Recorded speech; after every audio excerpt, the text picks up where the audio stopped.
Hello friends, आप सभी का स्वागत है हमारे यूट्यूब चैनल विजार्ड क्लासेस पर। ये जो है हमारा बीपीएससी टीचर के लिए क्लास है। इसमें हम जो है एमसीक्यू क्वेश्चन और साथ में उसका डिस्कशन भी करेंगे जो कि हिस्ट्री टॉपिक से है। ठीक है। अब पेड कोर्स फ्री, यानी कि हमारा जो ये कोर्स है बिल्कुल पेड कोर्स जैसा है, उसे फ्री कर दिया गया है। ठीक है, बिल्कुल कंटेंट जो है पेड कोर्स ऐसा है, ठीक है, जो कि फ्री में आप लोग को मिल रहा है। तो चलिए आप लोग इस सेशन को जरूर देखें और दोस्तों के साथ शेयर भी करें। बिल्कुल पेड जैसा कंटेंट फ्री में दिया जा रहा है। ठीक है, तो आइए डिस्कस करते हैं। फर्स्ट क्वेश्चन है, गांधी जी ने निम्नलिखित में से किस कॉलेज में पढ़ाई की थी? ठीक है, गांधी जी ने निम्नलिखित में से किस कॉलेज में पढ़ाई की थी? In which of the following colleges did Gandhi ji studied? Option A Samaldas college Bhavnagar, option B Dharmendra Sinh ji college Rajkot, option C Gujarat college Ahmedabad, option D Bahauddin college Junagadh. Okay friends, तो आइए इसका आंसर देखते हैं। गांधी जी ने किस कॉलेज में पढ़ाई की थी? ठीक है, तो इसका आंसर हो जाएगा सामल दास कॉलेज भावनगर। इसका आंसर हो जाएगा सामल दास कॉलेज भावनगर, यानी कि गांधी जी जो है सामल दास कॉलेज भावनगर में अपनी पढ़ाई की थी। अब इसका डिस्कशन देखते हैं जो कि महात्मा गांधी से रिलेटेड है। ठीक है, महात्मा गांधी का जन्म 2 अक्टूबर 1869 को गुजरात राज्य के पोरबंदर में हुआ था। महात्मा गांधी का जन्म 2 अक्टूबर 1869 को गुजरात राज्य के पोरबंदर में हुआ था। Mahatma Gandhi was born on October 2, 1869 in Porbandar in the state of Gujarat, यानी कि महात्मा गांधी का जन्म जो है 2 अक्टूबर 1869 को गुजरात राज्य में हुआ था, पोरबंदर जगह पे। इनके पिता का नाम करमचंद्र गांधी था, यानी कि मोहन दास करमचंद्र गांधी, यानी कि महात्मा गांधी के पिता का नाम जो है करमचंद्र गांधी था। ठीक है, his father's name was Karamchandra Gandhi, यानी कि महात्मा गांधी के पिता का नाम जो है करमचंद गांधी था। इनकी माता का नाम पुतलीबाई था। गांधी जी के माता का नाम पुतलीबाई था। His mother's name was Putlibai, Gandhi ji की माता का नाम पुतलीबाई था। गांधी जी ने नवंबर 1887 में मैट्रिक की परीक्षा उत्तीर्ण की और जनवरी 1888 में उन्होंने भावनगर के सामलदास कॉलेज में दाखिला लिया। इसके बाद उन्होंने लंदन से बैरिस्टर की डिग्री हासिल की। Gandhi ji passed the matriculation examination in November 1887 and in January 1888 he enrolled in Samal Das College, Bhavnagar. After this he obtained the degree of barrister from London, यानी कि गांधी जी ने 1887 ईस्वी में जो है अपनी मैट्रिक की परीक्षा पास की और जनवरी 1888 में उन्होंने भावनगर के सामलदास कॉलेज में दाखिला लिया। इसके बाद उन्होंने लंदन से बैरिस्टर की डिग्री हासिल की। चंपारण सत्याग्रह 1917 स्वतंत्रता संग्राम में गांधी जी द्वारा किया गया पहला सविनय अवज्ञा आंदोलन था, यानी कि गांधी जी के द्वारा जो किया गया सबसे पहला सविनय अवज्ञा आंदोलन था वो था 1917 का चंपारण सत्याग्रह। यानी कि गांधी जी द्वारा सबसे पहला जो सविनय अवज्ञा आंदोलन था वो 1917 का चंपारण सत्याग्रह था। चंपारण सत्याग्रह 1917 was the first civil disobedience movement by the Gandhiji in the freedom struggle. खेरा सत्याग्रह 1918 गांधी जी द्वारा किया गया आंदोलन ये भी था। खेरा सत्याग्रह जो कि 1918 में हुआ था, गांधी जी द्वारा किया गया ये भी आंदोलन था। अहमदाबाद मिल हड़ताल 1918 गांधी जी द्वारा किया गया आंदोलन था। गांधी जी जो है वो अहमदाबाद मिल हड़ताल भी किए थे 1918 में। ठीक है, ब्रिटिशों के खिलाफ महात्मा गांधी ने कई आंदोलन किए, जिसमें अभी हम लोग डिस्कस भी किए थे। चंपारण आंदोलन है, खेरा आंदोलन है, खिलाफत आंदोलन है, नमक आंदोलन है, नमक सत्याग्रह आंदोलन कहते हैं इसे, और भारत छोड़ो आंदोलन मुख्य रूप से शामिल है। यानी कि ब्रिटिशों के खिलाफ महात्मा गांधी ने कई आंदोलन किए, जिसमें चंपारण आंदोलन, खेरा आंदोलन, खिलाफत आंदोलन, नमक सत्याग्रह आंदोलन और भारत छोड़ो आंदोलन मुख्य रूप से शामिल है। Mahatma Gandhi organized many movements against the British including Champaran movement, Kheda movement, Khilafat movement, salt movement and quit India movement। अब नेक्स्ट है क्वेश्चन नंबर 2। भारत में पहली बार किस अधिनियम के तहत पृथक निर्वाचन मंडल का आरंभ किया? भारत में पहली बार किस अधिनियम के तहत पृथक निर्वाचन मंडल का आरंभ किया? ऑप्शन ए 1892 के भारतीय परिषद अधिनियम, ऑप्शन बी 1909 के भारतीय परिषद अधिनियम, ऑप्शन सी 1919 के भारत सरकार अधिनियम, ऑप्शन डी 1935 के भारत शासन अधिनियम। तो आइए फ्रेंड्स इसका आंसर देखते हैं। इसका आंसर हो जाएगा 1919 के भारतीय परिषद अधिनियम।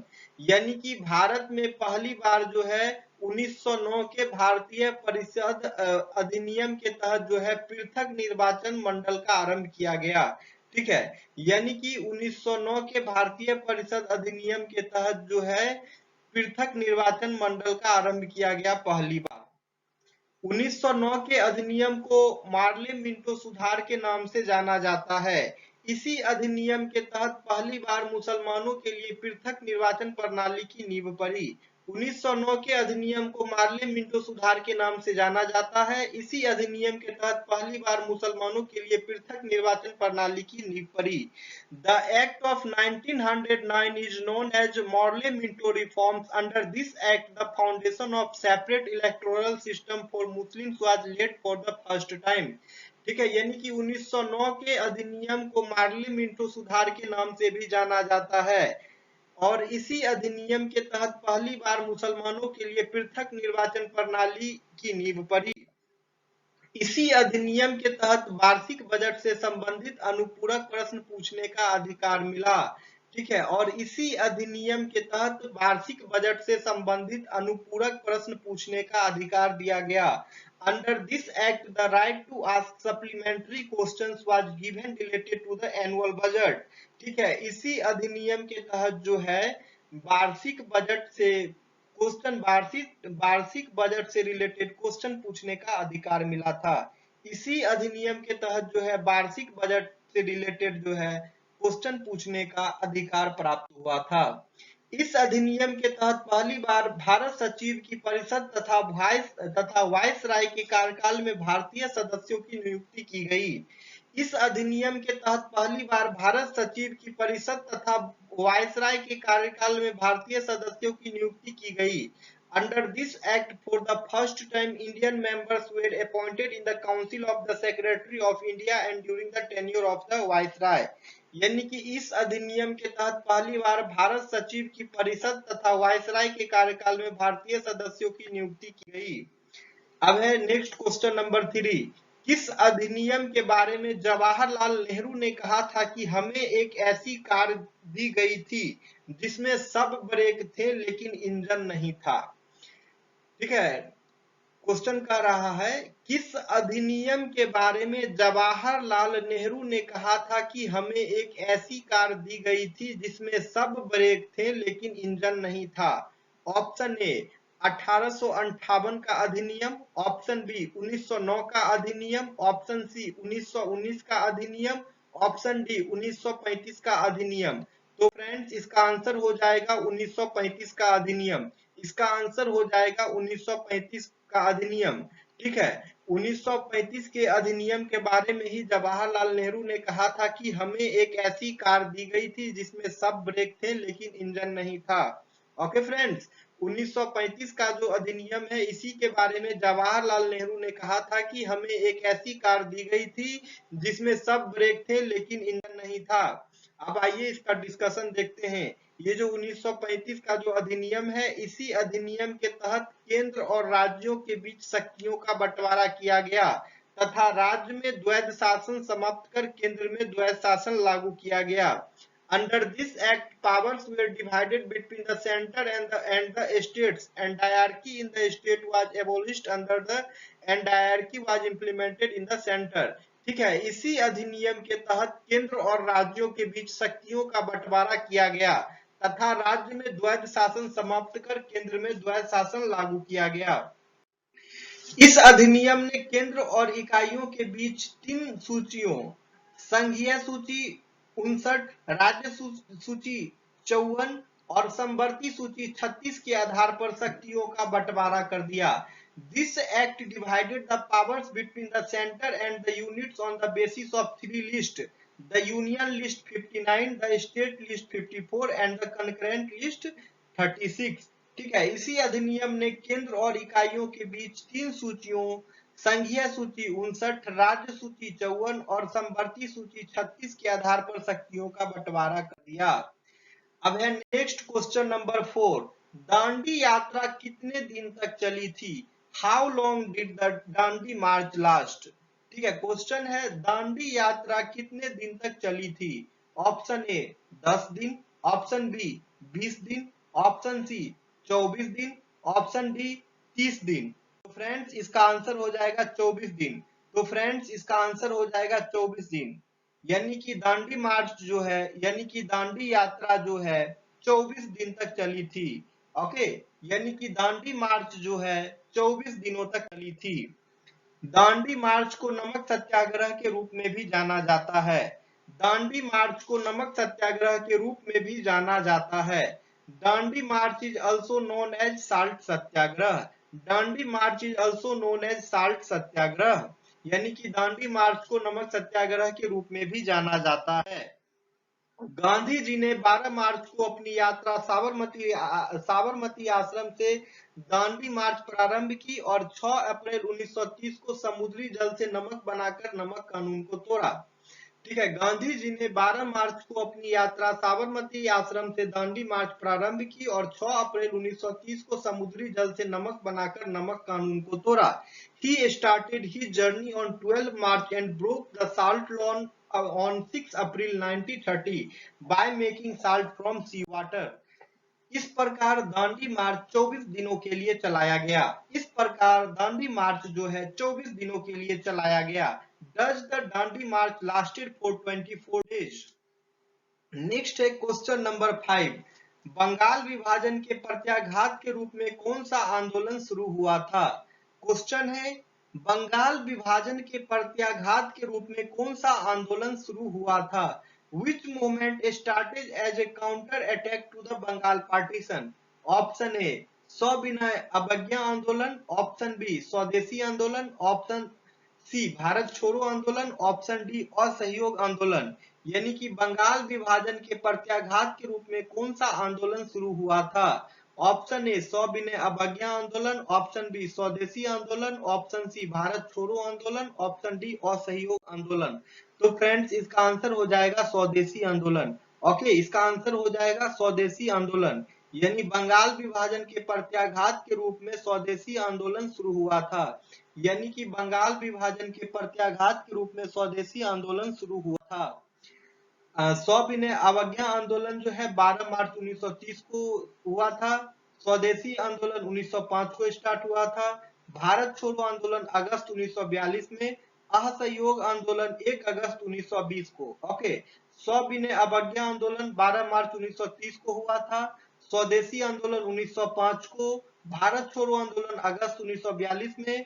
असहयोग आंदोलन 1 अगस्त 1920 में। ओके फ्रेंड्स, सविनय अवज्ञा आंदोलन 12 मार्च 1930, स्वदेशी आंदोलन 1905, भारत छोड़ो आंदोलन अगस्त 1942, असहयोग आंदोलन 1 अगस्त 1920। ओके फ्रेंड्स, तो इसे आप लोग याद कर लीजिएगा, काफी इंपोर्टेंट है, कंटिन्यू पढ़ते रहिए, याद हो जाएगा। ओके, तो चलिए अब आते हैं नेक्स्ट, इसका डिस्कशन है। स्वदेशी आंदोलन विशेषकर उस आंदोलन को कहते हैं जो बंग भंग के विरोध में न केवल बंगाल अपितु पूरे ब्रिटिश भारत में चला। स्वदेशी आंदोलन विशेषकर उस आंदोलन को कहते हैं जो बंग भंग के विरोध में न केवल बंगाल अपितु पूरे ब्रिटिश भारत में चला। ठीक है, स्वदेशी आंदोलन सेम वही चीज यहाँ पे है, नहीं सेम वही चीज नहीं, अलग है, तो पूरे ब्रिटिश सरकार में चला नहीं, सेम चीज है। ठीक है, स्वदेशी आंदोलन जो है विशेषकर उस आंदोलन को कहते हैं जो बंग भंग के विरोध में न केवल बंगाल अपितु पूरे ब्रिटिश भारत में चला। इसका जो मुख्य उद्देश्य था स्वदेशी आंदोलन का, अपने देश की वस्तु अपनाना और दूसरे देश की वस्तु का बहिष्कार करना था। ठीक है, इसका मुख्य उद्देश्य यानी स्वदेशी आंदोलन का मुख्य उद्देश्य जो था अपनी देश की वस्तु अपनाना और दूसरे देश की वस्तु का बहिष्कार करना था। Its main objective was to adapt the goods of our country and boycott the goods of other countries. यानी स्वदेशी आंदोलन का मुख्य उद्देश्य जो था अपने देश की वस्तु अपनाना और दूसरे देश की वस्तु का बहिष्कार करना था।